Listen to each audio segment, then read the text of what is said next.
Bonjour. Alors, l'exposé qui va suivre va avoir pour but de démystifier un peu l'intelligence artificielle et de montrer en quoi c'est pas si compliqué que ça. Alors, pour ça, on va prendre un exemple. On va essayer de comprendre au travers de cet exemple comment fonctionne l'intelligence artificielle.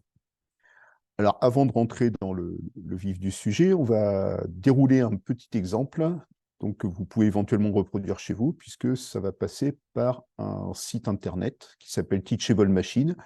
Et il suffit juste d'avoir un simple navigateur web avec une webcam et c'est tout ce qu'il faut. Donc là, ce que je vais faire, c'est que je vais faire en sorte d'apprendre au système à reconnaître des images avec deux objets. Alors bon, je vais prendre ma main, parce que c'est ce que j'ai sous ma main. Voilà, donc je me pousse un peu hors champ de la caméra et je vais prendre différentes images. Ici, une quarantaine d'images de mon point. Après, je vais faire la même chose, mais cette fois-ci avec la main ouverte. Donc, je vais prendre une quarantaine d'images comme ça. Et je vais prendre aussi des images avec rien, juste le fond. Voilà. Une fois que ces banques d'images ont été constituées, j'appuie sur le bouton de training. Ça va mouliner pendant quelques secondes. C'est assez rapide, hein, vous voyez, jusqu'à 50. Là, paf, ça y est, c'est terminé. Et maintenant, le système fait ce qu'on appelle l'inférence, c'est-à-dire qu'il va prendre des images au niveau du flux de la caméra et essayer de reconnaître pour chaque image qu'est-ce qu'il voit. Donc là, il reconnaît qu'il y a un point à 100%. Là, il reconnaît que c'est rien à 100%. Et là, il reconnaît que c'est la main à 100%. Et indépendamment de l'endroit où je place la main, indépendamment de l'endroit où je place le point, c'est à peu près robuste. Voilà, donc maintenant, ce qu'on va faire par la suite, c'est qu'on va essayer de comprendre, au travers des différents transparents, comment tout ce processus a pu faire en sorte de reconnaître sur les différentes images issues de la caméra, qu'est-ce qui était présent sur les différentes images. Alors, on va commencer par... c'est ça, on va commencer par regarder au niveau des différentes parties que l'on va voir. Donc, on va avoir principalement trois grosses parties. Une première partie au menu qui va être les réseaux de neurones. Donc, on va voir la notion de neurones et puis de réseau de neurones artificiels. Ensuite, ces réseaux de neurones, on va s'en servir pour faire ce que l'on appelle de l'apprentissage profond ou du deep learning en anglais. Et ensuite, pour terminer, on verra l'application des techniques de deep learning, d'apprentissage profond, au niveau de la classification d'images, c'est-à-dire ce que l'on vient de faire juste à l'instant, de reconnaître des images avec le poing là, ou la main. Alors, ça va être une présentation technique. Hein. Le but, c'est encore une fois de comprendre pratiquement comment le système a fonctionné, comment est-ce qu'il a fait en sorte de reconnaître ce qui était présent sur l'image. Euh, alors, on va limiter cette présentation de l'intelligence artificielle aux points qui ont été listés au niveau du menu. On ne va pas parler de l'IA en général, en particulier, on ne va pas parler de tout ce qui est IA générative, c'est-à-dire les chats GPT ou Midjourney, qui permettent de générer du texte ou générer des images. Ça, voilà, ça sera pour une prochaine fois. Voilà, donc je vais essayer de faire une présentation sans utiliser de maths. Hein. On va essayer de faire beaucoup de schémas pour pouvoir faire passer ces notions. Et alors, ce que l'on peut faire suite à la petite manip, la petite expérience faite précédemment, c'est quelques observations. Tout d'abord, on peut remarquer que ça a été assez simple à mettre en œuvre. C'est-à-dire que j'ai eu besoin, pour faire ça, uniquement d'un navigateur web. Voilà. Je me connecte sur un site internet, sur le site de Google, pardon, et j'ai juste besoin d'une webcam. Je n'ai pas écrit de programme spécifique. J'ai appris ce que j'avais sous la main, à savoir ma main, avec le poing ou la main, mais j'aurais très bien pu prendre d'autres objets. La procédure aurait été exactement la même. Donc c'est très très simple à mettre en œuvre, à telle enseigne que on se sert de ça pendant les journées de la science pour pouvoir montrer à des gamins de CM1, CM2 comment fonctionne l'IA, et très rapidement, ils le prennent en main pour pouvoir apprendre à reconnaître des différents fruits, par exemple, ou des choses comme ça. Donc, très simple à mettre en œuvre. Par contre, ben, il y a une dizaine d'années, hein, c'est apparu seulement en 2013. Voilà. Avant, on ne savait pas faire. On ne savait pas faire dans le cas général. On était obligé de faire je reviendrai dessus, des programmes mettant en œuvre des techniques de vision par ordinateur, de computer vision, et ça, c'était de la programmation, c'était beaucoup plus difficile à mettre en œuvre. Alors, bon, ça, j'en ai parlé juste avant, mais la méthode qu'on a utilisée ici n'est pas spécifique au problème. C'est-à-dire que, au lieu d'apprendre le poing et la main, j'aurais très bien pu lui apprendre à reconnaître ma souris et puis une éponge. C'était exactement pareil. Il suffisait de lui montrer des exemples des différentes classes à reconnaître, et la procédure est exactement la même. Encore une fois, ça s'oppose à la démarche plus programmative qui consiste à utiliser des techniques de vision par ordinateur. Et là, on est obligé d'écrire un programme dans un langage de programmation, avoir un certain nombre de compétences en vision par ordinateur pour pouvoir mettre ça en œuvre. Bref, des approches beaucoup plus techniques. Alors, on l'a bien vu, et puis on va revenir dessus sur tout le long de la présentation, ces techniques-là qu'on va voir, c'est basé sur l'apprentissage. C'est-à-dire que ce que l'on va faire à chaque fois, c'est qu'au système, on va lui montrer beaucoup d'exemples de ce qu'il doit reconnaître. Alors, différents exemples, vous avez peut-être remarqué que quand je lui ai montré ma main, je n'ai pas pris 50 photos de la main immobile comme ça, j'ai fait exprès de bouger la main, la mettre à différents endroits dans l'image, éventuellement de la tourner un peu, enfin bref, que chacune des 50 images que je lui ai données soient toutes différentes les unes des autres, de façon à ce que le système soit assez robuste et qu'il sache reconnaître ma main, non pas quand elle est ici, mais aussi quand elle est là ou quand elle est là. Donc l'idée, c'est que le système, il va se perfectionner avec le temps, puisque au bout d'un certain temps, si on se rend compte qu'il y a encore confusion par exemple, entre cette position de la main et cette position de la main, si je mets comme ça, bon, bah, si c'est pas trop reconnaître, dans ce cas-là, il va falloir que je lui fournisse des nouvelles images pour qu'il soit capable de ranger ça dans la bonne catégorie. Donc plus on va lui fournir d'exemples, plus il va se perfectionner avec le temps. Et qu'est-ce qu'on va faire de ces techniques d'IA basées sur l'apprentissage? Ben, principalement, on va s'en servir pour résoudre deux types de problèmes, les problèmes de classification et les problèmes de régression. Alors, qu'est-ce que c'est? Ben, c'est ce que l'on va voir au travers des transparences suivants. Les problèmes de classification, c'est ce qu'on vient de faire juste à l'instant, c'est-à-dire ce que l'on vient de faire au travers de Teachable Machine. L'exemple archi classique, c'est l'exemple de classification des iris. Donc là, on va avoir des iris qui vont être répartis dans trois catégories différentes, les iris setosa, les iris versicolores et les iris virginica. Et ce que l'on cherche, c'est à construire un système qui, quand on a un iris face à nous, on donne les caractéristiques de cet iris. Alors ça peut être soit des caractéristiques physiques, sous forme de nombres, donc par exemple la longueur, la largeur, la longueur des pétales et la largeur des pétales, la longueur des sépales et la largeur des sépales. Donc en gros, 4 mesures à faire sur un iris, et en fournissant cette information au système, bah, qu'il soit capable de dire bah, y a 80% de chances que l'iris que vous venez de mesurer soit un iris virginica. D'accord? Donc c'est ça la classification, c'est d'être capable de ranger un élément dans la bonne boîte. Ici, j'ai 3 boîtes, et puis me dire, bah, c'est plutôt, il y a de très fortes chances que ce soit ça, l'iris que j'ai en face. Alors, soit on peut lui donner des valeurs numériques, c'est ce qu'on fera dans un premier temps, ou ce qu'on verra dans une deuxième partie, ce qu'on appelle l'apprentissage profond. Et bien cette fois-ci, au lieu de donner des données numériques, on va fournir carrément une image. Donc on prend une photo, voilà, et on donne cette photo au système, et puis bah, lui, il va nous trouver la bonne classe. Donc, par exemple, vous avez des applications sur smartphone, là, une application qui s'appelle PlanteNet, et qui fonctionne exactement comme ça. Vous prenez une photo avec l'appareil photo, et il envoie cette photo sur le site, qui fait la reconnaissance et qui vous dit bah, la plante que vous me montrez, c'est un iris virginica avec tant de pourcents de chances la réponse soit exacte. Voilà, donc ça, c'est la classification. Après, vous avez les problèmes dits de régression. Donc, l'exemple archi connu, c'est l'exemple de l'agent immobilier.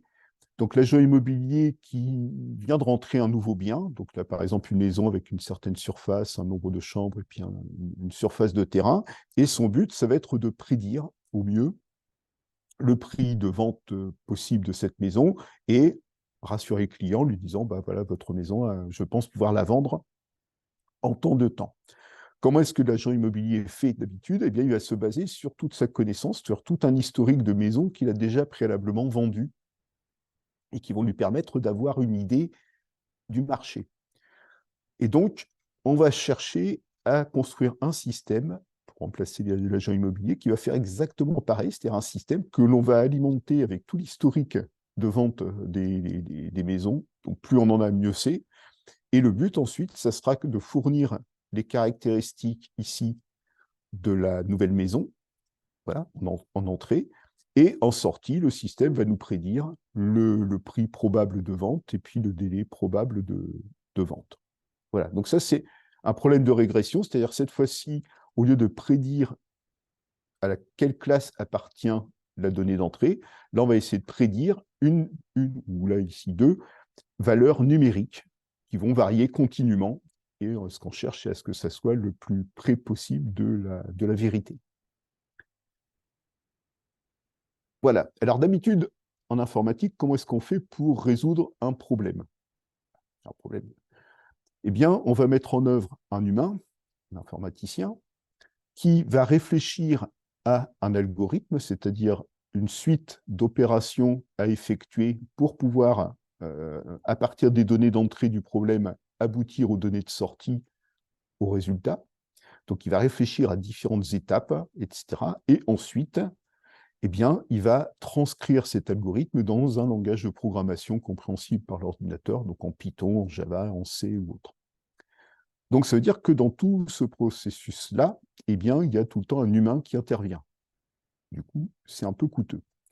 Nous, ce que l'on cherche à faire, c'est faire un système à qui on va non pas décrire comment faire au travers d'un algorithme, mais on va juste lui fournir des données expérimentales, des relevés de prix de maison, par exemple, dans le cas de mon problème de régression.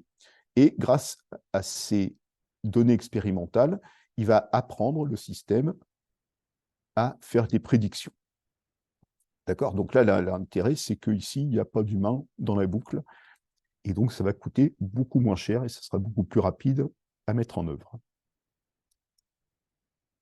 Alors voilà, bon, les avantages, je viens de le dire, hein, c'est qu'il n'y a pas d'intelligence humaine pour mettre au point un algorithme, ce qui est particulièrement coûteux, surtout par exemple si on veut faire un algorithme qui va être capable de discriminer est-ce que j'ai un chat ou un chien sur une image. Bon, ben là, c'est quelque chose d'assez compliqué à imaginer, et à plus forte raison à coder.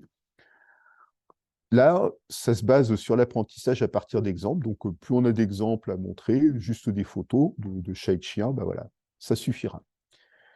Et surtout, ce qui va être intéressant dans ces systèmes, ce qui va nous intéresser, c'est leur capacité à généraliser sur des données non apprises. En effet, ce qui est intéressant, ce n'est pas simplement que le système soit bon à retrouver, par exemple, je reprends l'exemple de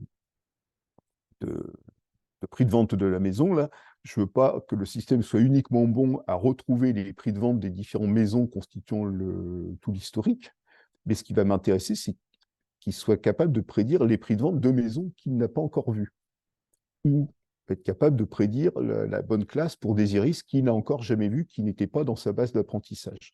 Donc cette capacité à généraliser, c'est quelque chose d'assez fondamental et qui est présent naturellement par les réseaux de neurones. Alors, à quoi ça correspond, cette capacité à généraliser? On va prendre un petit exemple pour s'expliquer à quoi ça correspond. Voilà, donc vous avez cet animal-là, avec quelques indices. Là, ça vit en Afrique, ça pèse environ une quinzaine de kilos, qui mesure à peu près 1 mètre. Voilà. Si je vous demande le nom de cet animal, bon, il y a vous n'êtes pas là pour faire le sondage, mais il y a de fortes chances que la grande majorité ne soit pas capable de me donner le nom de cet animal qui est un serval. Par contre, maintenant, si je vous demande à quelle famille il appartient, alors on va se restreindre, on va prendre deux familles.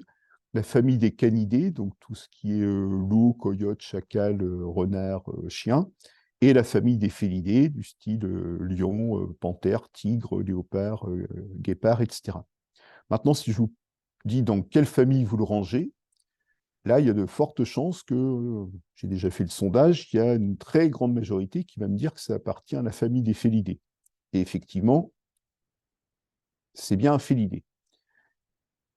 Alors, pourquoi est-ce qu'un animal que vous ne connaissiez pas, puisque vous ne connaissiez pas son nom, et c'est sans doute la première fois que vous l'avez vu en photo, comment est-ce que vous avez fait pour le ranger dans la bonne catégorie? Bien, ça, c'est tout simplement parce que dans votre enfance, vous avez vu, peut-être en allant au zoo avec vos parents, en lisant des livres, en regardant des reportages animaliers, vous avez vu différents exemples, ceux qui étaient en photo, là, de lions, de tigres, etc.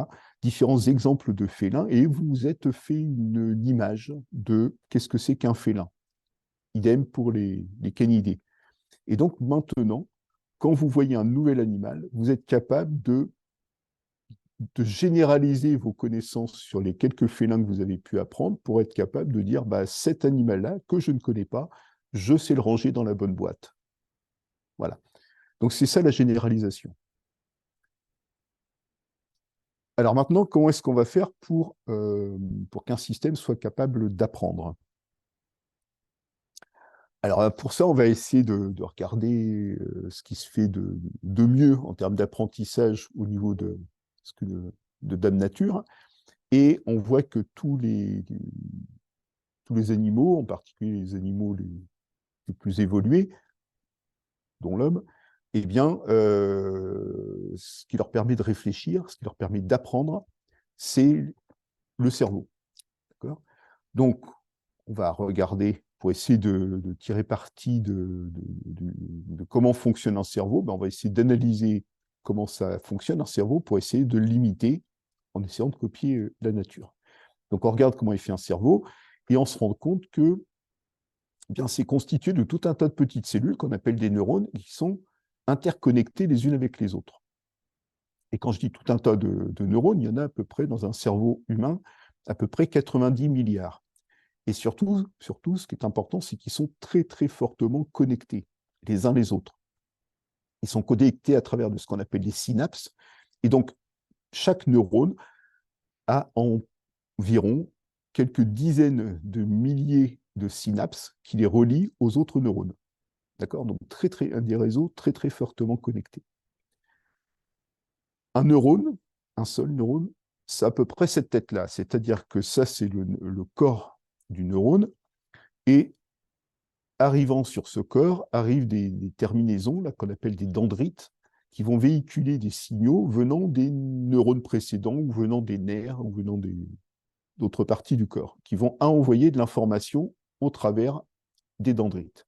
Ces informations vont rentrer dans la cellule, ici, au travers du noyau, et il va y avoir un calcul, entre guillemets, qui va se produire pour pouvoir calculer la valeur de sortie. Cette valeur de sortie, c'est un potentiel électrochimique qui va être véhiculé sur ce qu'on appelle un axone. Donc il y a un axone qui sort du neurone. Par contre, cet axone ensuite va se ramifier et au travers de boutons synaptiques va être capable d'envoyer l'information sortant de l'axone sur d'autres neurones qui constituent le réseau de neurones. Donc voilà ce que fait la nature. Et puis au travers de quelques milliards d'années d'évolution, voilà à quoi ça aboutit. Donc on va essayer d'imiter ça pour prendre les bonnes idées. Donc on va faire ce que l'on appelle des réseaux de neurones artificiels. Alors, je vous ai remis le dessin du neurone biologique, et puis voici sa représentation informatique schématisée. Donc on retrouve les entrées ici. Voilà. Donc les entrées, ça correspond aux dendrites qui sont ici, donc sur lesquels arrivent des informations venant des neurones de l'étage précédent. Ces informations qui sont ici vont être pondérées par un poids qui est ici. Donc, chaque entrée a un poids différent les uns des autres qui va servir à pondérer l'information arrivant par l'entrée.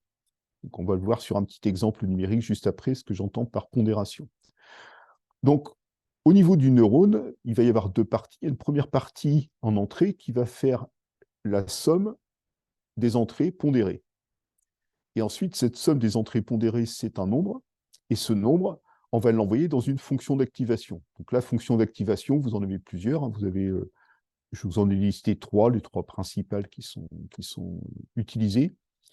Et donc, il y a la fonction sigmoïde, par exemple, qui est ici celle qu'on va utiliser par la suite, qui va, pour une donnée d'entrée, vous permettre de calculer la valeur de sortie correspondante. Donc là, une valeur de sortie correspondant entre 0 et 1, alors que les entrées vont pouvoir varier de moins l'infini à plus l'infini. Alors maintenant, on va regarder sur un petit exemple. Admettons que l'entrée E1 vaille 2, l'entrée E2 vaut 1, et ça, le 1,5, c'est la pondération W1, et 3, c'est la pondération W2. Et ici, j'ai un biais, donc un biais, c'est tout simplement une constante qui vaut 0,5.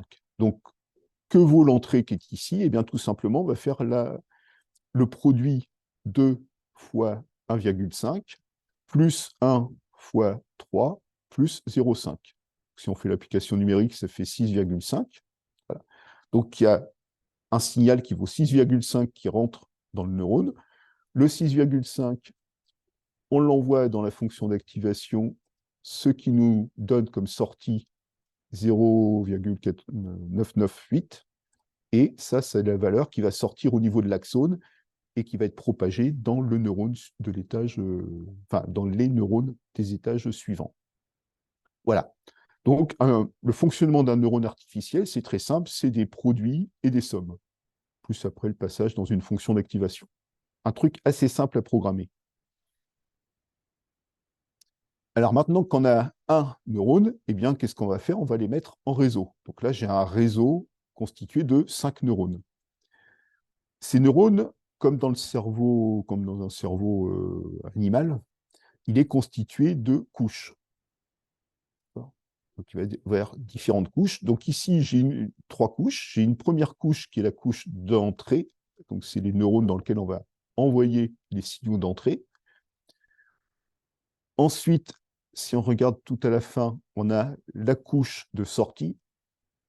Donc là, c'est ce qui va permettre de générer l'information qui va sortir du réseau de neurones. Et au milieu, vous avez une ou plusieurs couches cachées. Donc ici, une seule couche cachée qui est constituée de deux neurones. Après, vous voyez qu'il y a des connexions représentées en couleur ici, donc de rouge, de verte, une bleue, puis une orange.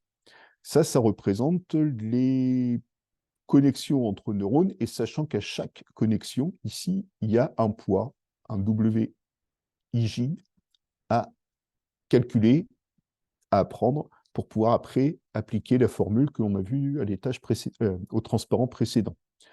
Donc ça veut dire que la sortie du réseau du neurone I1, cette sortie-là, cet axone, va être dupliqué, va être coupé pour envoyer une partie de pour envoyer son signal sur H1, mais envoyer aussi la valeur de son signal sur H2.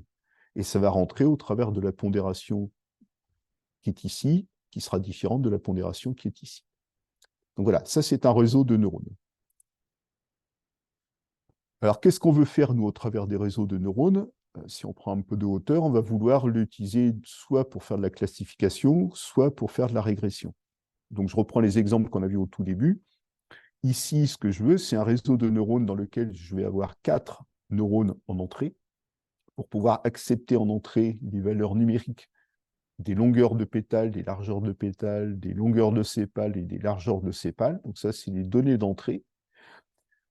Il va y avoir un certain nombre de calculs qui vont se faire là-dessus, et ça va envoyer sur les neurones de sortie, les 3 qui sont ici,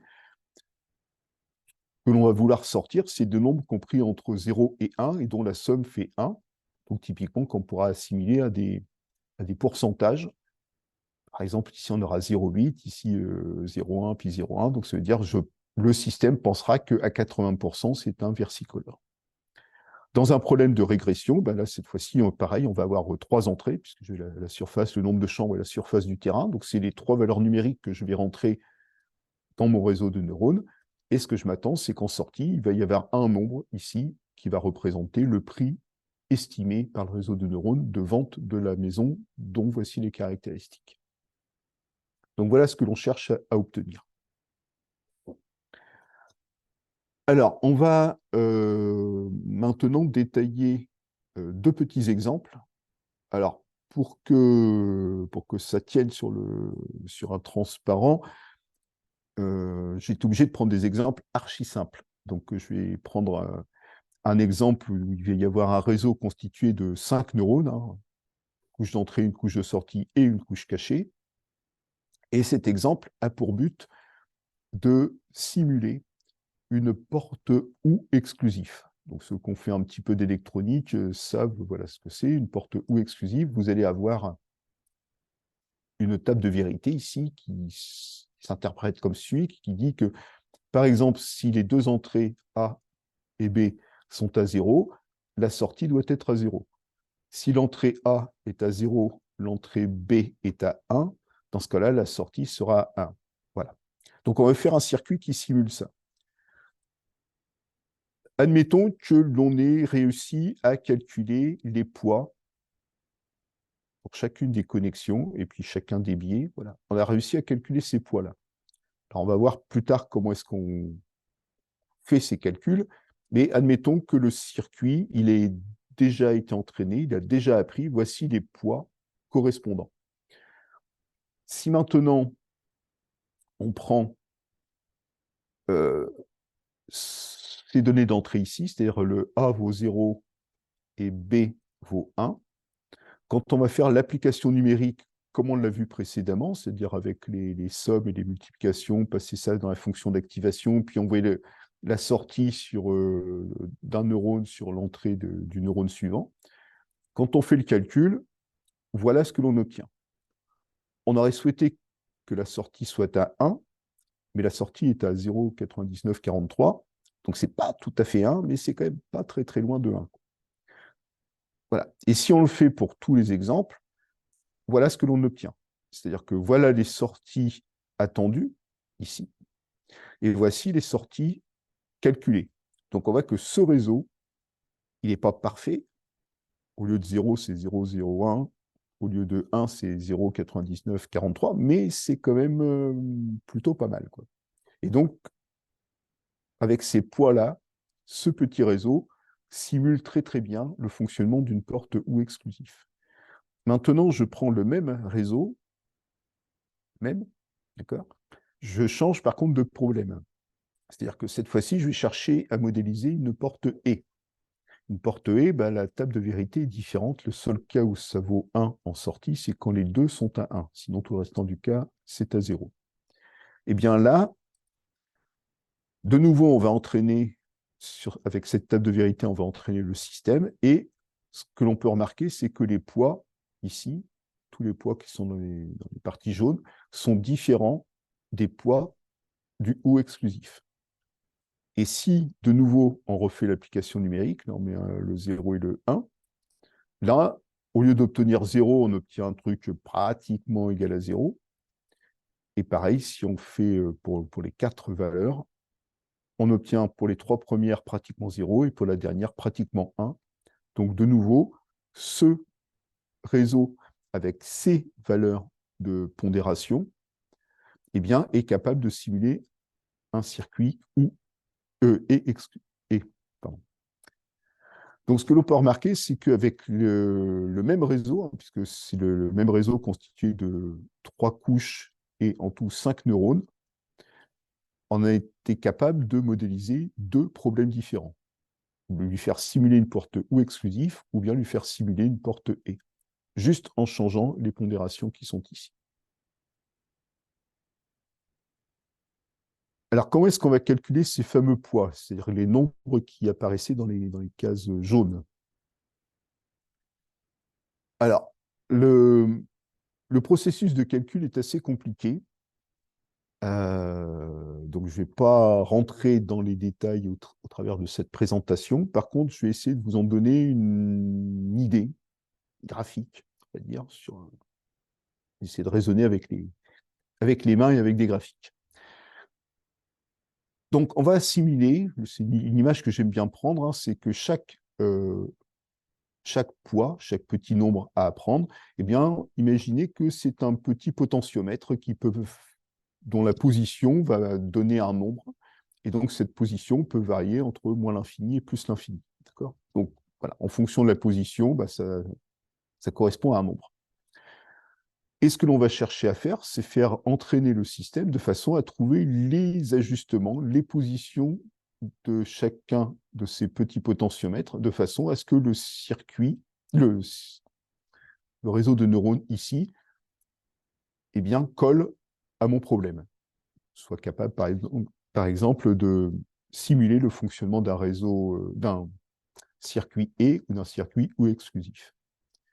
Alors, une image qu'on peut prendre, c'est la table de mixage qui est ici. Imaginez qu'il y a un concert, l'ingénieur du son, ce qu'il cherche à obtenir, c'est le son le plus parfait en sortie ici, en fonction des entrées, donc l'entrée micro du chanteur, les entrées micro des différents instruments. Et donc, il va ajuster tous les boutons qui sont présents sur sa platine ici, pour adapter la sortie en fonction des différentes entrées qu'il va recevoir. Eh bien, l'entraînement d'un réseau de neurones, c'est un petit peu la même chose, c'est trouver les bonnes positions des boutons. Voilà. Donc l'entraînement d'un réseau de neurones, ça sert à calculer les poids optimaux, c'est-à-dire les positions des différents petits boutons, potentiomètres.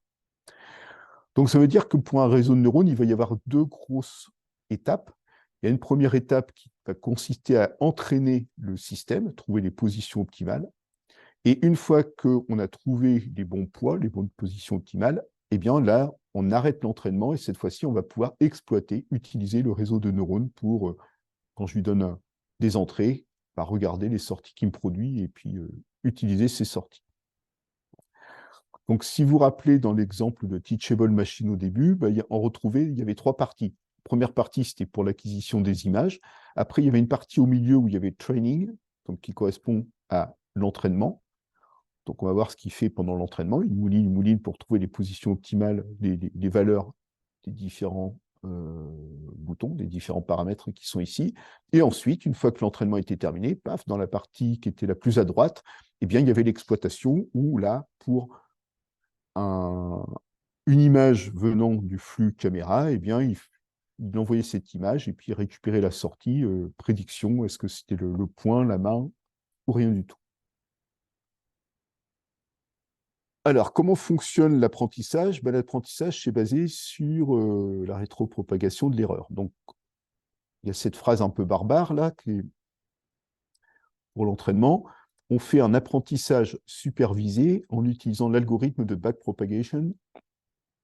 En français, c'est rétropropagation de l'erreur. C'est un peu compliqué, on va voir en quoi ça consiste. Je reprends mon petit exemple qui est ici.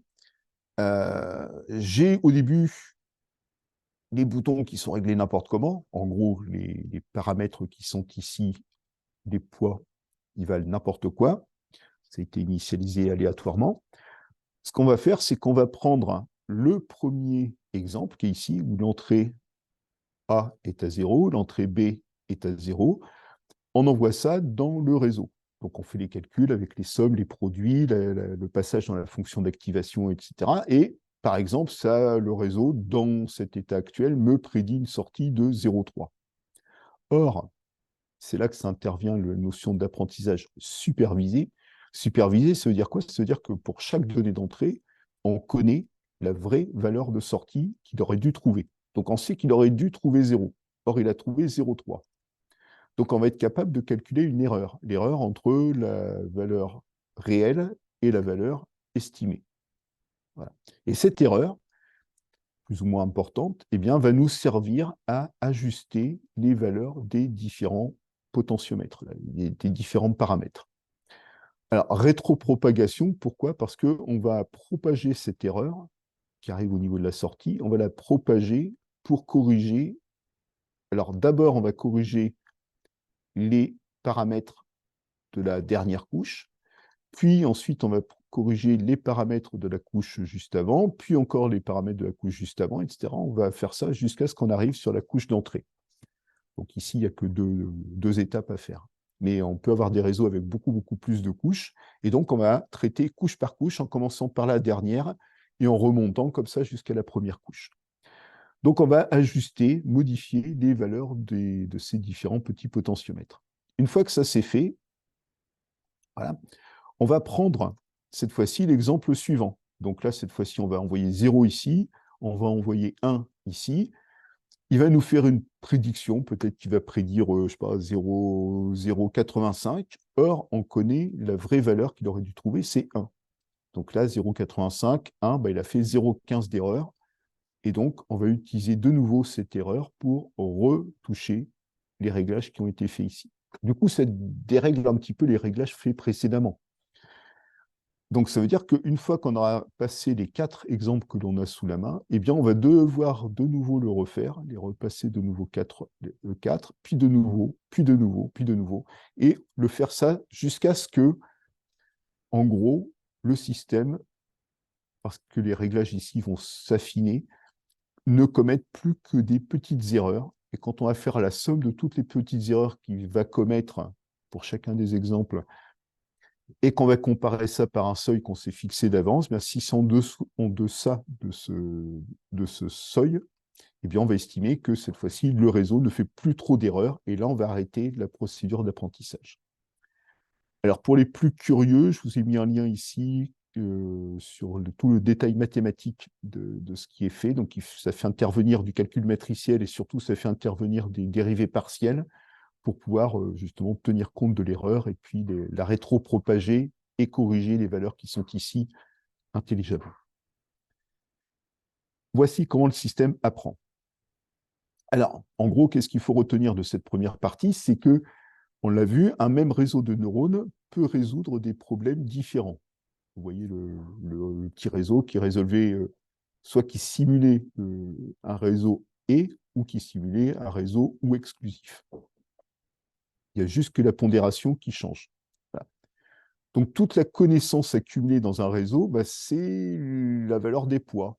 Si on change les poids, on change la connaissance de ce réseau, et puis donc, il va être capable de résoudre un problème différent du problème précédent. Et à quoi sert l'entraînement? Ben, on vient de le voir, l'entraînement, ça sert à calculer les poids optimaux, les réglages optimaux des petits boutons, pour faire en sorte que le système, jamais il commettra zéro erreur, ça c'est impossible, mais on va faire en sorte qu'il commette le moins d'erreurs possible, essayer de minimiser la somme des erreurs. Alors par contre, donc ça a l'air simple comme ça, bon, faut bien voir que l'approche par réseau de neurones présente quand même quelques inconvénients. Et un des inconvénients, c'est le fait que c'est assez coûteux. Qu'est-ce que j'entends par coûteux? Bien, tout simplement qu'il va falloir beaucoup, beaucoup d'exemples. Alors, pour ma petite table de vérité, de toute façon, je pouvais lui donner que 4 exemples, mais si ce qu'on va voir par la suite, si ou même si on prend l'agent immobilier, on voit que trouver le prix d'une maison, c'est quand même quelque chose de très compliqué. Et donc, qui va dépendre de beaucoup, beaucoup de paramètres, et puis avec une fonction qui serait complètement non linéaire, complètement tordue, très compliquée. Donc, on ne va pas pouvoir se contenter d'avoir juste une expérience de 3 maisons vendues pour pouvoir estimer au plus juste le prix de vente d'une maison. Il va en falloir des dizaines, des centaines de cas particuliers. En gros, toute l'expérience, tout l'historique d'un agent immobilier. Donc, beaucoup d'exemples à collecter. Ensuite, ça va être des exemples qui vont être labellisés, c'est-à-dire pour lesquels on doit avoir la valeur de sortie. Alors, pour mon historique de maison, ce n'est pas très compliqué parce que, naturellement, on a pris soin de le noter le jour où on a vendu la maison. Par contre, si on veut, par exemple, entraîner un système à reconnaître si sur une image, il y a des iris versicolores, virginica ou setosa, eh bien, ça veut dire qu'il a fallu non seulement recueillir soit des images ou des données, des caractéristiques, les 4 mesures qu'on avait vues de largeur, longueur des pétales et des sépales, Mais surtout, il a fallu l'expertise d'un botaniste qui va dire, cette fleur dont on vient de mesurer les 4 caractéristiques, eh bien, je sais, moi, par expérience, que c'est un cétosa. Donc, le jeu de test là, qui comporte 150 iris, 50 dans chaque catégorie, eh bien, il y a un botaniste qui s'est tapé la classification des 150 fleurs. Et donc, voilà, ça peut être assez coûteux de mettre en œuvre une personne qui va identifier, qui doit avoir à la fois la connaissance et le temps nécessaire pour pouvoir classifier de façon exacte les 150 fleurs. Et on a vu sur le dernier transparent, là, le processus itératif qui permet d'ajuster de plus en plus finement la position des boutons, des réglages, pour pouvoir trouver les paramètres, les poids optimaux entre les connexions entre les neurones. Ce processus itératif, ben, il va être très, très, très consommateur, puisqu'il va devoir balayer tous les exemples et le faire plusieurs fois. Et donc ça peut coûter. Ça peut coûter en temps machine, ça peut se dérouler des fois l'entraînement peut se dérouler sur des jours, voire des semaines, et sur des systèmes avec des grosses cartes graphiques. Voilà. Donc ça peut être très coûteux en argent, en énergie. Par contre, ce qui est sympathique, c'est qu'un réseau de neurones, ça peut approximer n'importe quel type de fonction. C'est-à-dire que typiquement, le prix de vente d'une maison, on ne peut pas dire que c'est pas un simple petit polynôme de degré 2 ou 3 qui va pouvoir approximer le prix de vente d'une maison, ne serait-ce que parce que en entrée, on n'a pas une variable d'entrée et une variable de sortie, mais on va avoir une variable de sortie, certes, le prix, mais au niveau paramètres en entrée, on en a peut-être je sais pas, une dizaine. Donc ça fait approximer une fonction dans un espace de dimension 11. Et des fonctions qui vont être aussi très fortement non linéaires. Eh bien, un réseau de neurones est capable, pour peu qu'on lui file suffisamment de points, il va être capable d'approximer n'importe quel type de fonction. Donc ça peut être intéressant pour plusieurs domaines de physique, par exemple. Quand on n'est pas capable d'exhiber, de calculer un modèle mathématique, eh bien, si on a des données expérimentales, on pourra demander à un réseau de neurones de nous approximer le système pour être capable de prédire au mieux des données de sortie. Alors, jusqu'à présent, on a vu des exemples avec uniquement des données numériques, hein, que ce soit les 4 caractéristiques pour les iris ou les prix de vente, les caractéristiques des maisons pour le prix de vente. Maintenant, qu'en est-il si on veut donner au système, non pas des chiffres, mais des images? Alors d'abord, qu'est-ce que c'est qu'une image? Alors, une image, c'est ça, c'est-à-dire, vu de l'ordinateur, c'est un tableau de nombres, c'est même pas un tableau, tous les nombres sont à la queue leu-leu, mais on va les représenter sous forme de matriciel pour nous, humains, c'est plus simple. Et c'est des nombres qui sont compris entre 0 et 255. Et on va mettre un code de couleur, c'est-à-dire 0, ça sera du noir, noir, voilà, comme ça par exemple. 255, ça sera du blanc, blanc, voilà, comme ici. Et puis entre les deux, vous avez toutes les nuances de gris possibles. Voilà, donc voilà ce que voit l'ordinateur, voilà ce que nous on voit quand on applique cette échelle, ce que l'on voit à l'écran. Alors, finalement, ce que j'ai montré ici, c'est qu'une image, c'est ni plus ni moins qu'un tableau, mais on peut le mettre à la queue leu-leu, hein, c'est-à-dire dire ça c'est la première ligne, suivie de cette deuxième ligne que l'on met ici. Donc, voilà. Donc on a une grande liste de nombres, et il suffit d'envoyer cette grande liste de nombres dans un réseau de neurones. Donc là, c'est ce que l'on va faire sur l'exemple qui est ici. Voilà. Donc là, je vais dessiner voilà, je vais dessiner un chiffre. Et donc, ce dessin a été digitalisé sous la forme d'une image qui fait 28 pixels par 28 pixels. D'accord? Et j'ai un réseau de neurones qui est constitué de 3 couches. Alors, ça, c'est ma couche d'entrée. 2 couches de couches cachées. Donc, une couche qui comporte 300 neurones, une couche qui comporte 100 neurones, et une couche de sortie qui comporte 10 neurones, puisque j'ai 10 classes, puisque j'ai que 10 chiffres possibles de 0 à 9. On voit d'ailleurs qu'au passage, le système a très bien reconnu le fait que sur l'image, il y avait le chiffre 3. D'accord? Donc, ça marche plutôt bien. Alors, comment ça marche? Pour calculer, par exemple, la valeur de sortie de ce neurone-là, eh bien, on va prendre, vous voyez les petits fils bleus là, qui sortent ici. Là, chaque petit fil bleu relie un des neurones d'entrée à ce neurone sur lequel pointe mon curseur de souris. Donc, c'est-à-dire qu'on va les récupérer les 28 par 28, c'est-à-dire 784 neurones d'entrée. Chaque petit fil bleu représentant une connexion, il lui est associé un poids. Donc, là, déjà, il y a 784 poids qu'il va falloir apprendre pour être capable de calculer la valeur de sortie du neurone sur lequel je pointe. Sauf que ça, il va falloir faire la même chose pour les 300 neurones qui sont ici. Une fois qu'on a fait ça, maintenant, pour calculer la valeur de ce neurone-là, eh bien, on va aller piocher les 300 valeurs de sortie des neurones de la première couche cachée, les multiplier par les 300 paramètres des connexions que l'on voit ici, passer ça dans une fonction d'activation, et ça va nous calculer la valeur de sortie de ce neurone. Et même topo pour les autres. Ça, on va le faire 100 fois. Et pour calculer la valeur du neurone qui est ici, eh bien, on va les récupérer pareil, les valeurs des 100 neurones de la couche précédente, multipliées par les 100 nouveaux paramètres qui sont ici. Au total, alors ça marche bien, mais au total, si on fait l'application numérique, on voit que le nombre de poids à apprendre, c'est 784 fois 300 fois 100 fois 10, ce qui fait pas loin de 235 millions de paramètres à apprendre, de poids à apprendre, de petits boutons de réglage, d'accord? 235 millions, pour cet exemple très simple. Très simple, pourquoi? Parce que j'ai une image qui ne fait que 28 par 28 en entrée. Si maintenant on imagine un système où on prend une image tant soit peu réaliste, une image de 1 mégapixel, ce qui n'est pas énorme, hein, ça fait 1000 par 1000. Les appareils photo actuels font beaucoup, beaucoup mieux. Et si on prend ça, vous voyez que ça va complètement exploser le système. Donc il faut trouver une autre manière de faire, il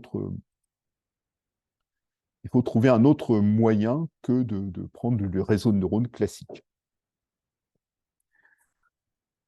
Alors maintenant, ce qu'on peut remarquer sur une image, c'est que tous les pixels ne sont pas forcément intéressants.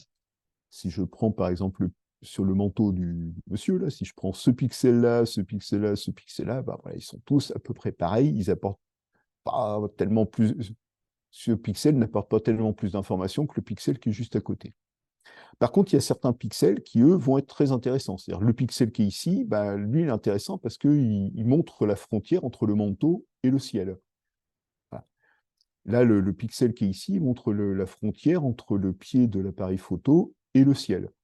Donc, voilà, on peut faire certains traitements au niveau de l'image pour mettre en évidence certains pixels qui sont particulièrement intéressants, qui vont représenter les bords des objets. Donc ça, c'est cette mise en évidence de caractéristiques comme les coins, les bords des objets. On va pouvoir le faire avec des techniques de vision par ordinateur. D'accord? Ce qui est indiqué ici. Sauf que la vision par ordinateur, donc c'est ce qu'on utilisait avant et qu'on continue d'ailleurs à utiliser toujours dans certains cas particuliers.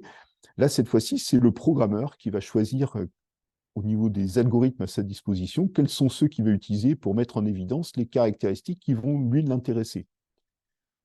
Donc c'est lui qui détermine les caractéristiques pertinentes à calculer par le programme. Typiquement, par exemple, ici, je veux faire un programme qui calcule combien j'ai de cellules sur ma photo. Bien, je vais repérer des bords d'objets. Je vais être capable, par ces bords d'objets, grâce à un algorithme qu'on appelle la transformée de Hughes, être capable de repérer des cercles. Du coup, j'ai les centres. Du coup, j'ai le diamètre, etc. Et je vais être capable, connaissant le nombre de cercles détectés, de calculer directement le nombre de cellules grandes ou petites. Mais maintenant, si on change le problème et qu'on me donne non plus des cellules rondes, style des cellules, comment ça s'appelle, des cellules rouges là, pour le sang, mais qu'on donne des bactéries qui sont plutôt allongées, eh bien, l'algorithme qui est ici ne fonctionnera plus puisque lui, il est taillé pour détecter des cercles. Donc, il faudra réécrire un programme. Donc, tout un travail d'ingénierie pour trouver les bonnes caractéristiques et puis pour faire la mise en application au niveau informatique.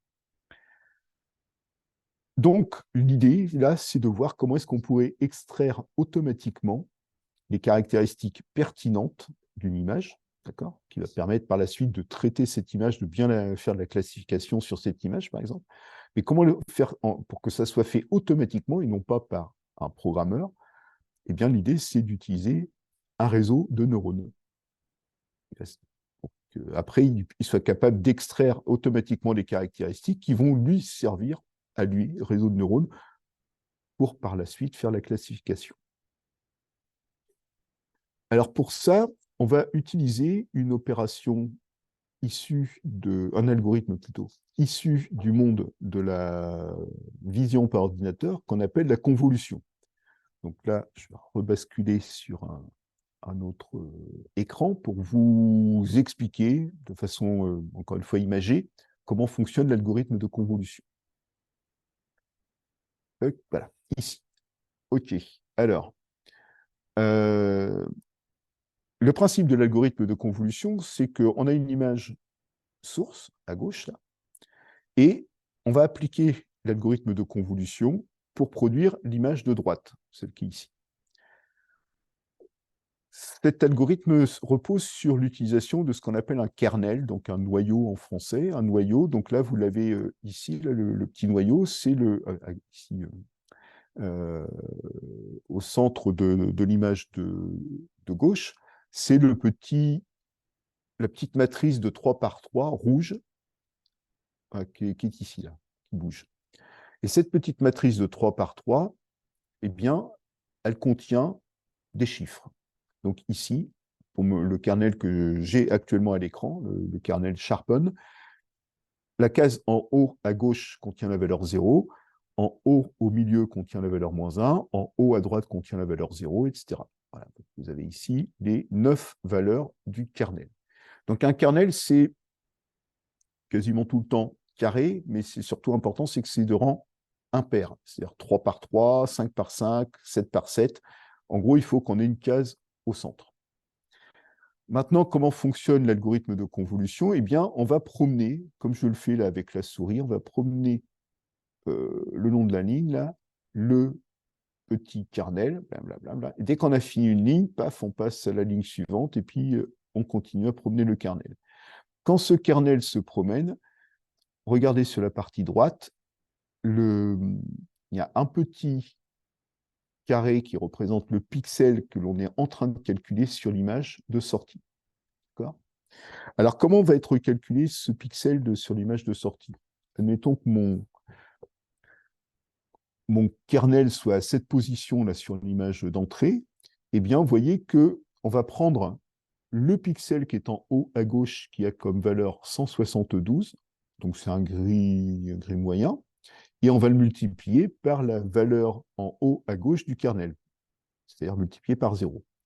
Ensuite, on va ajouter à ça la valeur du pixel qui est en haut au milieu, c'est-à-dire qu'il vaut 110, donc un gris un petit peu plus profond, et on va le multiplier par la valeur du kernel qui est en haut à gauche, qui vaut -1.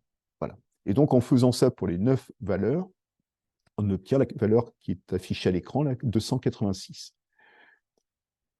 Alors, cette valeur, on va la normaliser pour la faire passer entre 0 et 255, et ça nous donne la valeur du pixel qui va être sur l'image de droite dans le petit carré rouge qui est ici. Donc, une valeur, une fois normalisée, une valeur plutôt claire, une valeur plutôt avec des valeurs plutôt fortes.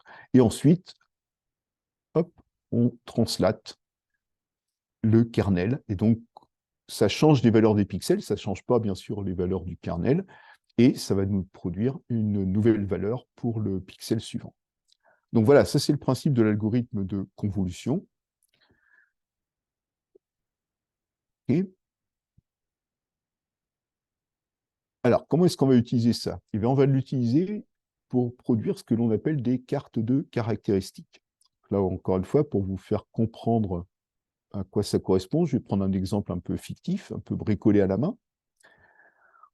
Supposons que j'ai cette image-là au départ. J'ai une image voilà, en noir et blanc avec une souris dessus.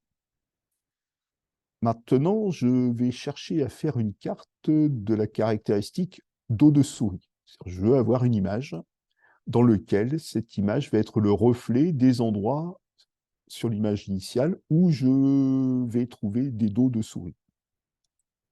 Alors pour faire ça, je me prends un petit kernel. Alors ici, je prends un kernel qui fait 7 par 7, beaucoup plus gros que dans l'exemple précédent, dans lequel il y a des valeurs à 0 un peu partout, sauf ici, il y a des valeurs à 1. Donc en gros, si on représente ça sous forme d'une petite image, voilà ce que l'on verrait. OK. Donc ça, j'ai mon image initiale, j'ai mon kernel qui est ici. Maintenant, je vais construire l'image de sortie. Donc pour l'instant, l'image de sortie, tout est à 0.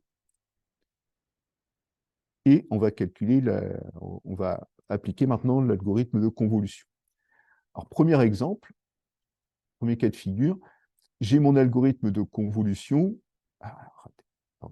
J'ai mon algorithme de convolution qui me met le kernel à cet endroit-là de l'image. Donc le kernel qui est ici, il est à cet endroit de l'image. Donc voici de la sous-image correspondante à cette partie-là. Et là, on voit que quand on applique l'algorithme de convolution, eh bien, les valeurs, par exemple, cette valeur de 255, elle est multipliée par le 1 qui est à la même position, ici. Voilà. Donc on obtient au final, pour le pixel qui est ici, qui correspond au centre, ici, à cette position-là, eh bien, on obtient une valeur après normalisation, une valeur qui est plutôt très forte, donc plutôt 255. Maintenant, si je promène mon kernel, maintenant, supposons que le kernel soit ici. Donc voici ce que l'on voit, ça c'est l'oreille de la souris, ça c'est son museau ici, et puis il doit y avoir son œil qui traîne par ici. Et ça c'est le kernel. Et donc on voit que ici j'avais un 1, mais il multiplie un 0. Là j'ai le 255, mais il est multiplié par 0. Là j'ai un 255, mais il est multiplié par un 0. En gros, quand je fais l'application numérique ici, eh bien à cet endroit là, de l'image, qui correspond à peu près ici, là, eh bien à cet endroit de l'image, je vais obtenir 0. Donc, une fois que j'ai promené mon kernel sur toute l'image, voici l'image résultante. Et donc, ça, c'est ce que j'appelle une carte de caractéristiques dos de souris. En effet, partout où j'ai un 0 ou une valeur très très faible, ça veut dire qu'il y a de très faibles chances que sur l'image initiale, à cette position-là, il y ait eu un dos de souris. Par contre, quand j'ai une valeur de 255 ou très très forte, eh bien, ça veut dire qu'à cette position, en haut à droite, dans l'image initiale, à cette position, j'avais une très très forte chance qui est un dos de souris. D'accord ? Donc, j'ai fait un détecteur de dos de souris. Alors, à quoi ça va nous servir? Ça, on va s'en servir pour faire de la classification. Exemple animalier. Imaginons cette fois-ci que j'ai construit quatre kernels, quatre noyaux, pour détecter respectivement des cornes, des pattes, des becs et des ailes. Je prends une première image et je fais passer ce kernel sur cette image, donc ça va me générer une première image. Je fais passer ce kernel sur la même image, ça va me générer une deuxième image, etc. Donc comme j'ai quatre kernels, une image d'entrée, mais quatre kernels, ça va me générer quatre images de sortie en utilisant l'opération de convolution. Et donc voilà ce que j'obtiens. Donc là, ça veut dire que à cet endroit de l'image initiale, là, plutôt en haut à droite, eh bien, j'ai réussi à détecter, grâce à ce kernel-là, deux cornes, la présence de deux cornes ici. Là, cette image, grâce au détecteur de pattes, eh bien, m'a permis de détecter quatre pattes à cet endroit-là de l'image, plutôt en bas à gauche, puis en bas à droite. Par contre, ces deux kernels n'ont pas été capables de détecter un bec ou une aile sur cette image. Voilà, donc on a des données vierges. Et maintenant, ce que l'on va vouloir, c'est construire un système qui va prendre ces petites images beaucoup plus simplifiées et qui va s'en servir pour prédire, quand il y a 2 cornes et 4 pattes, et 0 bec et 0 aile, eh bien que l'animal en question, c'était une vache. Si maintenant, au lieu d'une vache, je mets un petit oiseau, eh bien, en utilisant les mêmes kernels, je vais obtenir cette fois-ci des images différentes, donc 0 cornes, 2 pattes à cet endroit-là, un bec à cet endroit-là et 2 ailes à cet endroit-là. Eh bien, je vais aussi vouloir entraîner mon système pour que, avec ces caractéristiques-là dans les images, il soit capable de me prédire cette fois-ci que c'est un oiseau qui est en sorte. D'accord? Alors, ça, la convolution, c'est un premier type d'opération que l'on va pouvoir mettre en œuvre dans ce que l'on va voir par la suite, le deep learning. Il y a un deuxième type d'opération, alors plus simple à comprendre, il y a un seul transparent, c'est les opérations dites de pooling, donc en français, c'est du regroupement. Donc là, l'idée, c'est qu'on va chercher à utiliser cet algorithme pour diminuer le nombre de paramètres d'une image. Bon, enfin, en gros, là, par exemple, j'ai une image qui contient 4 par 4, donc j'ai 16 données sur cette image, et je veux passer à une image qui sera beaucoup plus petite, puisqu'elle ne fera plus que 2 par 2. J'ai réduit d'un facteur 4 la dimension. Au lieu de 16 pixels, je n'ai plus que 4 pixels. Donc, je vais avoir moins d'informations. Mais ce qui m'intéresse, c'est que de diminuer ça de façon intelligente, c'est-à-dire sans perdre l'information importante qui était présente dans le, qui était présente dans l'image initiale. Donc, en gros, ce qu'on fait, c'est du concentré d'informations. On vire tous les trucs qui ne nous intéressent pas, mais on garde entre l'image initiale qui a une certaine taille, 4 par 4, et l'image finale qui a une taille beaucoup plus petite de 2 par 2, on va se débrouiller pour perdre le moins d'informations possible. L'information, c'est représenté par les grandes valeurs. Et donc, on va garder les grandes valeurs. Donc là, quand on fait ce qu'on appelle du max pooling, ici, eh bien, on va prendre, par exemple, ici 2 par 2. Là, on prend les 4 premiers qui sont ici, ce qui va me servir à générer la valeur ici. Et qu'est-ce qu'on fait? On prend la plus grande des 4 valeurs. La plus grande, c'était le 8. Allez hop, on colle le 8 ici. Maintenant, pour la valeur à mettre ici, on prend les 4 qui sont ici, on prend la plus grande valeur, 6, et c'est ce qu'on met ici. Là, on prend les 4, c'est 9, et les 4 qui sont ici, c'est de nouveau 9. Donc, concrètement, ça veut dire, si je reprends mon exemple animalier précédent, quelque part que j'ai détecté un bec exactement à cet endroit-là, à la limite, pour dire qu'il y a un oiseau sur l'image, peu m'importe, quoi. Ce qui m'importe, c'est de dire j'ai détecté un bec en haut à gauche.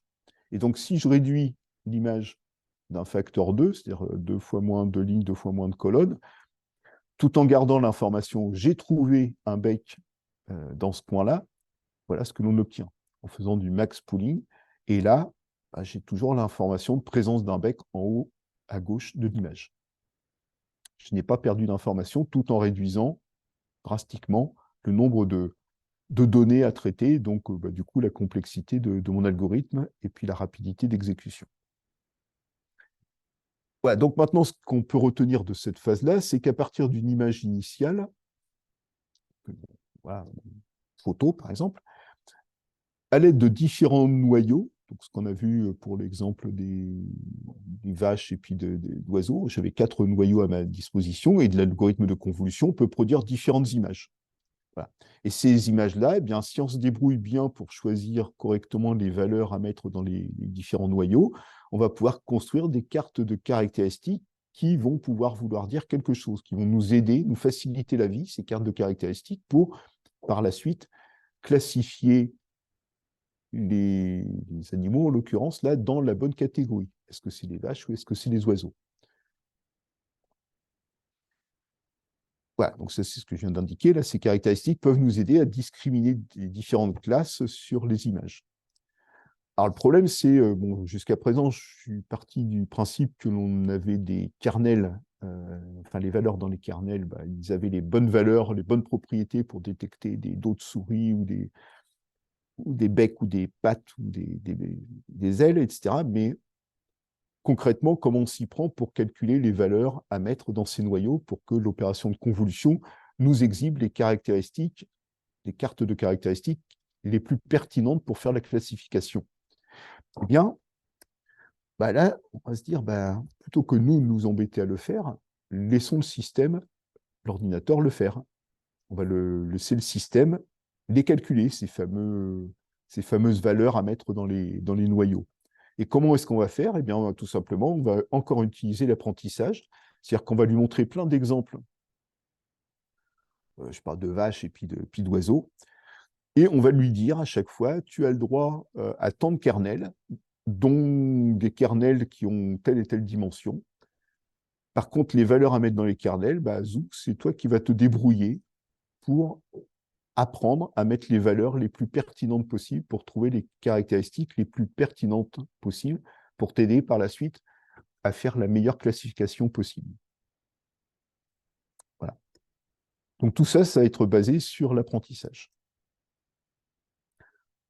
Ouais, donc si je résume au niveau de la classification d'images, jusqu'à présent, ce qu'on pouvait penser, c'est que j'ai une personne là, qui doit classifier toujours mes fameux iris. Bah, c'est à lui, à observant les iris, déterminer que des caractéristiques pertinentes, bah, ça peut être la longueur et la largeur des pétales et des sépales. Donc ça veut dire qu'il y aurait 4 choses à mesurer sur un iris. Mais ça, c'est un travail de botaniste pour y trouver les caractéristiques les plus discriminantes. Et une fois que ça s'est fait, choisi par un humain, on va pouvoir mesurer ces données-là, les envoyer à un réseau de neurones qui fera par la suite la classification. Nous, ce que l'on veut, c'est un système qui va fonctionner pareil, c'est-à-dire qu'on aura les mêmes sorties, c'est exactement pareil, là, le réseau de neurones, sauf qu'au lieu d'être alimenté par un vecteur de dimension 4 données qui auront été déterminées par un humain, eh bien là, ce qu'on veut, c'est qu'on donne une photo au système, un système, je vais revenir dessus, mais un système qui, lui, son but, ça va être d'extraire depuis cette image différentes caractéristiques donc, qui vont se matérialiser ici par un vecteur de différentes caractéristiques, donc un vecteur de nombres, exactement comme ici j'avais un vecteur de 4 nombres, et bien ici je vais avoir un vecteur de nombres. Et maintenant que j'ai un vecteur de nombres, eh bien, comme ici, je vais pouvoir les envoyer dans une première couche d'entrée.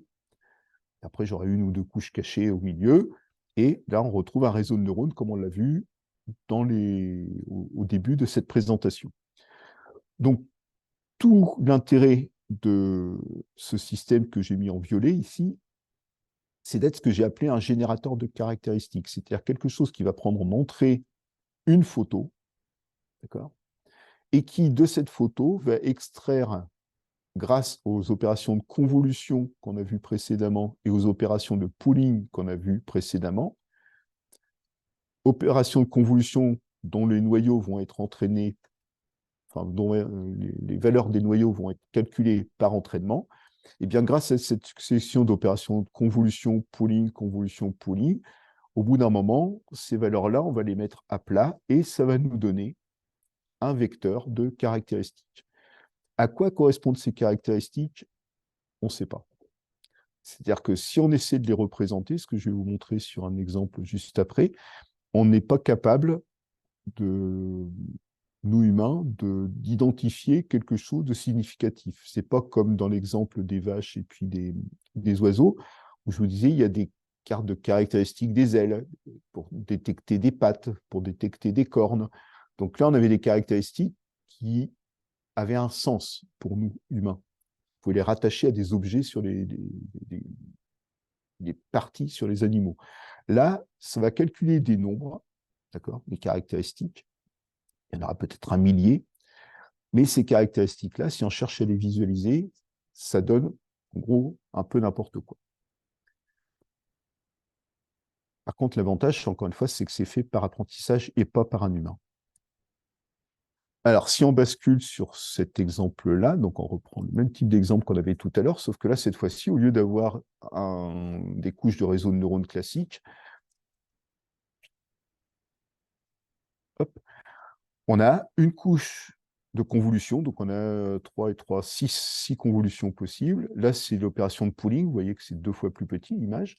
De nouveau, des convolutions, de nouveau du pooling, et après, on met tout ce petit monde à plat, et puis on envoyait ça dans un réseau qui comporte 2 couches cachées et une couche de sortie.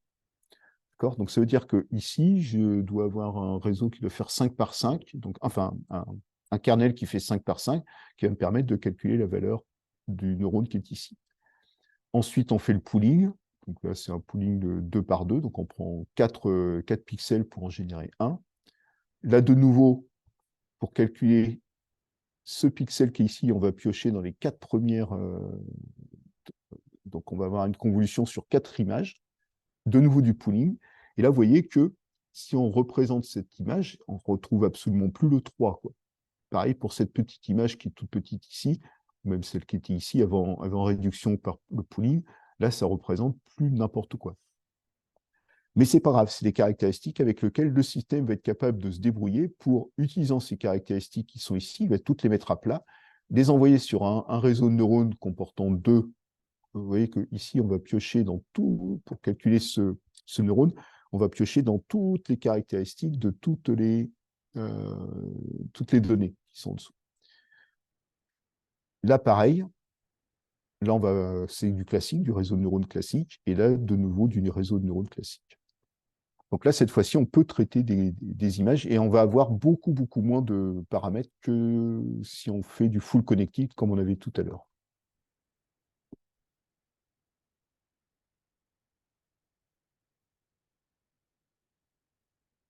Alors, qu'est-ce qu'il faut retenir? C'est que les CNN, ils utilisent 2 étages pour classifier les images. Il y a une première partie qui est un ensemble de couches de convolution, pooling, un certain nombre comme ça.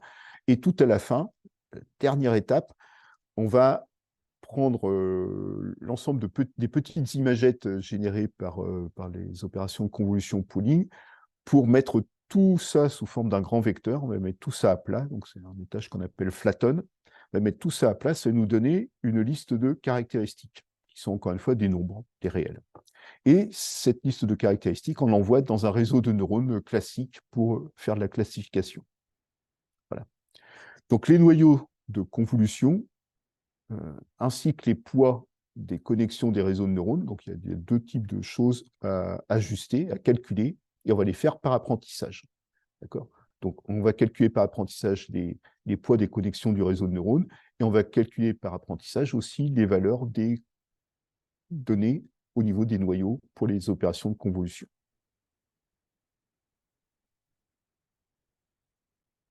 Bon, alors pour cette dernière partie, ce dernier chapitre, on va maintenant revenir au problème initial, c'était de comprendre comment fonctionne le logiciel Teachable Machine. Alors, ça va s'appuyer bien sûr sur tout ce qu'on a vu précédemment, c'est-à-dire Teachable Machine fait appel à un réseau de type réseau de neurones convolutionnels, donc utilisant des étages de convolution, comme on a vu précédemment. Et donc, ça utilise plus particulièrement un CNN que l'on appelle MobileNet. Donc, MobileNet, tout simplement parce que c'est un réseau qui est relativement petit, de façon à pouvoir tourner sur des mobiles, sur des téléphones mobiles, avec relativement peu de mémoire si on compare par rapport à un PC classique. Donc, MobileNet, c'est un réseau qui a été donc un réseau convolutionnel. Donc, on retrouve les 2 parties, à savoir les parties convolution avec des kernels, pooling pour réduire d'un facteur 2, convolution, pooling, etc. Et à la fin, les petites imagettes résultantes, on va les mettre à plat pour faire un grand vecteur de caractéristiques que l'on va envoyer ensuite dans un réseau de neurones pleinement connecté, ici avec 2 couches de neurones, et faire une prédiction. Alors, le réseau MobileNet qui est utilisé ici, on va l'avoir préalablement entraîné avec une banque d'images qui s'appelle ImageNet. C'est une très très grosse banque d'images puisqu'il y a 14 millions d'images dedans, de toutes les catégories. C'est-à-dire qu'il y a à la fois des animaux, des plantes, des objets, des moyens de transport, voilà, il y a vraiment de tout. Et donc MobileNet a été entraîné à partir de cette banque d'images pour prédire plusieurs dizaines de milliers de catégories. Donc, ça veut dire qu'il s'est entraîné à trouver des caractéristiques, ici, dans le vecteur de caractéristiques ici. Des caractéristiques qui, quand on les enverra dans le réseau de neurones, permettront de discriminer entre toutes ces catégories qui sont ici. Donc voilà, donc le rôle de la première partie de MobileNet, c'est de générer cette espèce de vecteur de caractéristiques. Il y a à peu près un millier de caractéristiques, un millier de nombres, qui vont permettre par la suite de classifier au mieux les images qui vont être envoyées dans ce réseau. Voilà, donc il y a une petite représentation ici des 1000 valeurs pour une image donnée, par exemple. Et donc voilà, c'est des valeurs qui sont à la fois, certaines sont positives, d'autres négatives, et puis bon, qui vont varier voilà, entre -10 et +10.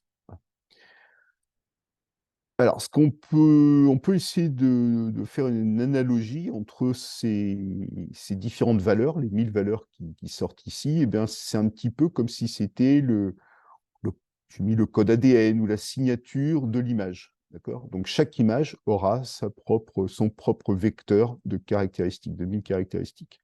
Et c'est une façon d'encoder, sous forme d'un vecteur de 1000 nombres, une image.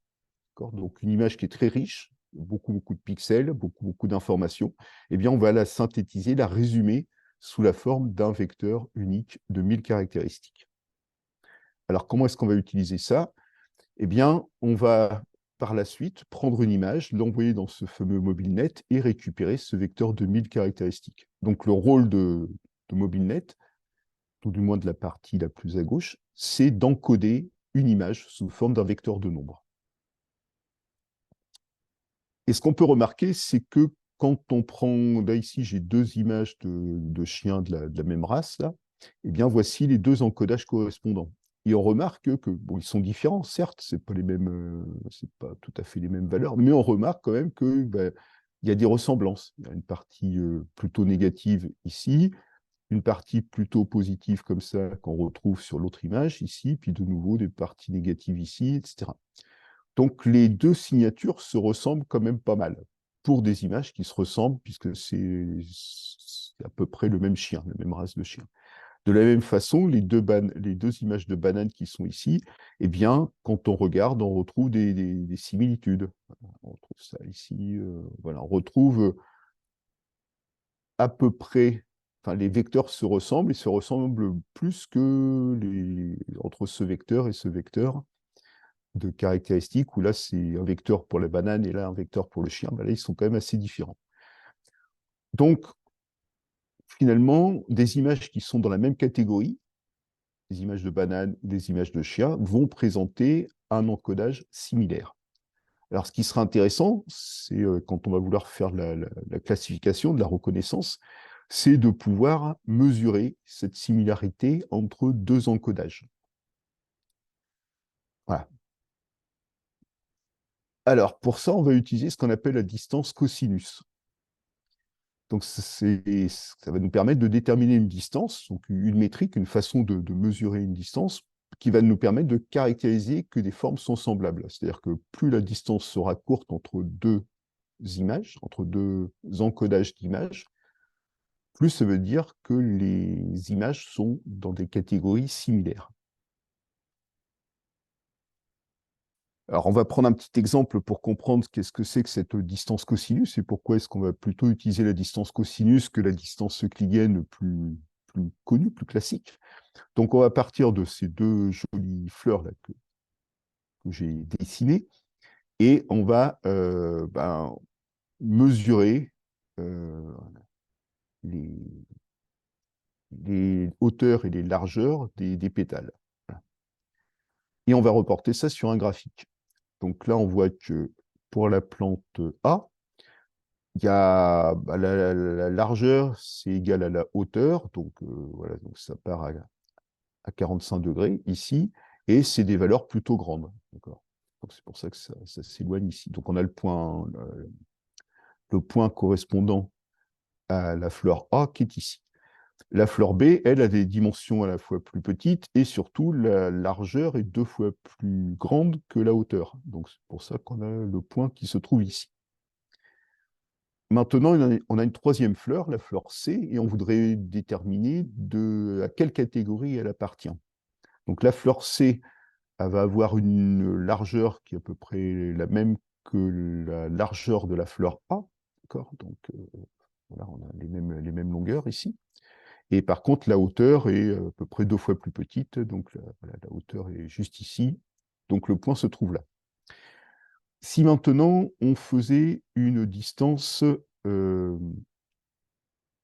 euclidienne, dans ce cas-là, on verrait que le point C est plus près du point A que du point B. Donc on serait tenté de dire que la fleur C, cette fleur-là, eh bien, elle est plus proche de la fleur A que de la fleur B. Donc elle est dans la même catégorie. Or, on voit bien que ce n'est pas la réalité, quoi. C'est-à-dire qu'en vrai, la fleur C, c'est la fleur B qui a grandi, d'accord, en termes de forme. Alors qu'ils sont, ça, c'est visiblement deux espèces différentes. Donc la distance euclidienne, c'est pas génial puisque ça nous ferait faire des erreurs. Là, ce qu'on va faire, c'est qu'on va prendre la distance, ce qu'on appelle cosinus. La distance cosinus, ça consiste à regarder les angles qui sont ici et se rendre compte que l'angle BC est plus petit que l'angle CA, qui est ici. Et donc, ça veut dire que la fleur C est plus proche avec la distance cosinus de la fleur B que de la fleur A. Et c'est ce que l'on veut déterminer. Donc dire que finalement la fleur C, c'est une fleur B un petit peu différente. Voilà, donc comment on va utiliser ça pour faire de la classification d'images au niveau de Teachable Machine? Premièrement, on va prendre un très grand ensemble de différentes images que l'on souhaite apprendre. Donc là, rappelez-vous, au départ, j'avais une cinquantaine d'images de mon point à différents endroits de l'image. La même chose pour la main ouverte, différents endroits, une cinquantaine d'images. Et donc, à chaque fois, chacune de ces images, chacune de ces 50 images dans chacune des catégories, je l'envoie dans le réseau MobileNet, je récupère le vecteur de caractéristiques, et donc ça va me donner un point dans un espace de dimension 1000. D'accord? Je matérialise ici. Et donc, je vais faire ça pour toutes les images de toutes les catégories que je souhaite apprendre. Donc là, par exemple, j'avais deux catégories, des chiens et puis des bananes. J'ai en tout 2 images pour chaque, et ça me donne ces points-là. Alors, je n'ai pas réussi à dessiner un espace de dimension 1000 à l'écran, donc j'ai juste fait un espace de dimension 3. Voilà, donc ça, pour chaque image, on calcule grâce au réseau de neurones convolutionnels de type MobileNet ces 1000 caractéristiques, ce qui nous donne un point dans un espace de dimension 1000. Ensuite, maintenant, j'ai une image à classifier, cette image-là. Qu'est-ce que je fais? Je fais la même démarche, c'est-à-dire je vais calculer ces 1000 caractéristiques, donc ça va me donner un point dans le fameux espace de dimension 1000, et maintenant je cherche à déterminer ce point desquelles images il est le plus proche. Est-ce qu'il est le plus proche de ces images-là ou plus proche de ces images-là? Et donc ça, pour le déterminer, on va balayer, balayer tous les points, donc calculer la distance cosinus entre cette image et cette image, la distance cosinus entre cette image et celle-ci, entre celle-ci et celle-ci, entre celle-ci et celle-ci, et puis celui dont la distance cosinus est la plus faible, eh bien, on va dire que c'est lui, quoi. Donc ici, il sera dans la catégorie banane, puisqu'il est le plus proche au niveau distance cosinus de cette image-là. Voilà comment Teachable Machine fait pour classifier des images. Alors, qu'est-ce qu'il faut retenir de tout ça? Eh bien, on a vu au tout début qu'un réseau de neurones, pour peu qu'on lui donne un vecteur de caractéristiques, de nombres, on pouvait faire une opération soit de régression, soit de classification. Rappelez-vous les iris, au début, on avait 4 nombres, largeur, longueur, des pétales et des sépales, on avait 4 nombres. Ça nous permettait de dire si c'était un versicolore, virginica ou setosa. Quand on a une image, on ne peut pas donner directement l'image au réseau de neurones, on a besoin de ramener ça à un vecteur de caractéristiques. Donc là, on va utiliser des étages de convolution pooling, qui, pour une image donnée, va permettre d'extraire des caractéristiques numériques qui seront ensuite données un réseau de neurones de façon à ce qu'il puisse faire la classification. Donc ça, c'était la solution numéro 1. Voilà. La solution numéro 2, c'est utiliser un CNN déjà pré-entraîné qui va être capable de générer lui-même ce vecteur de caractéristiques. Et ensuite, on n'utilise cette fois-ci pas un réseau de neurones, on utilise directement les 1000 caractéristiques pour nous donner des points dans un espace de dimension 1000. Et cette fois-ci, une nouvelle image va nous permettre de calculer, là aussi, un point dans cet espace de dimension 1000. Et grâce à la distance cosinus, on va déterminer de quel point il est le plus proche. Et donc, ça déterminera de quelle catégorie, à quelle catégorie appartient cette image. Voilà, ce qu'il faut retenir de toutes ces méthodes que l'on a vues précédemment, c'est le fait qu'aucune intervention humaine n'est nécessaire. Tout se fait par entraînement.